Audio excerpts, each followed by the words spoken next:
This film really needed more Sarah Lancashire. There's only one thing that I hate more than a bad film, and that's a bad film that looked amazing in the trailers. Okay, so I'll be honest, Yesterday was not a bad film as such. It was not a poorly made film.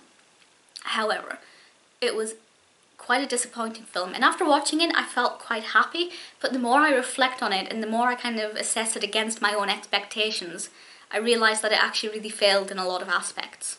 So I should point out right now, I'm not biased. I wanted to see this a lot before I even knew Sarah Lancashire was in it. When I found out she was in it, I was giddy. Turns out she's in it for about 3 minutes. However, that aside, I do like the Beatles. I love the Beatles. And when I heard that this was going to be based on the Beatles, I got quite excited. If you haven't seen the trailer or the film, it's about this one musician who is in an accident, and when he kind of regains consciousness, he realises that everybody in the world except him has forgotten about the Beatles. The Beatles has basically been erased from existence, and he decides that he will play some of their songs and make a bit of money from it, because nobody else has heard of them before, and presumably everybody's going to fall in love with Let It Be and Penny Lane and everything else.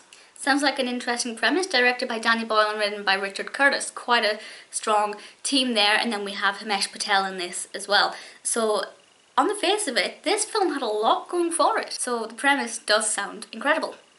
The narrative is not good. And the reason I think it's not good is that it's too Hollywoodized. Now, it's not a big budget Hollywood production, I assume, but it's... I can't really say too much without spoiling it, but basically, because this person is trying to achieve worldwide fame with these Beatles songs, these really fantastic Beatles songs, it does have a kind of progression towards America. That's all I can really say, but I'm sure you'll be able to kind of read underneath that.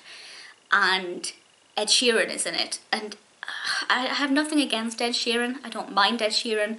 I can name one of his songs, that's Galway Girl, which I actually really like.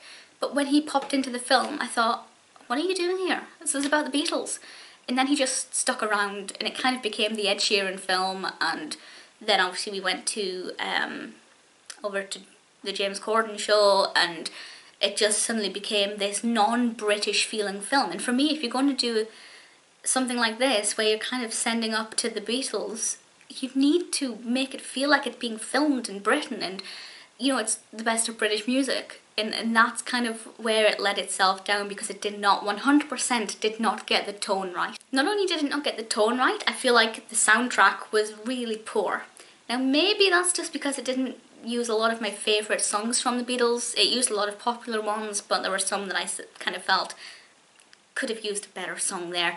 But also, it doesn't play all of the songs in full, which is understandable, but we have snippets, we have reworkings of some of the songs, and it's just hard to kind of immerse yourself in the magic of the Beatles because it's so choppy and chaotic and sometimes unrecognisable.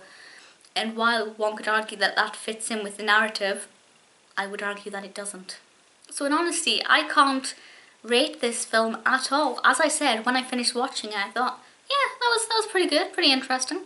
But then I sat back and thought, actually, the colour palette, my goodness, the Beatles, bright, happy, nostalgic. The film was really dark and dingy for most of it. There was no real colour to it whatsoever. I mean, for goodness sake, at least when you're singing Yellow Submarine, put a pop of yellow somewhere, just, you know, to kind of create ambience. Colour palette did not work. I have no issues with any camera angles, the directing, staging, apart from the fact that it was, you know, not always set in the best location, in my opinion. But that didn't really, you know, have an impact on me. The acting, great. No problems there whatsoever. I think the casting worked really well. Sarah Lancashire could have been in it more, but that's maybe unbiased. Ed Sheeran, whatever, you know, he's just there. He could have been in it less, but I think if he wasn't in it, it wouldn't have really been a better film.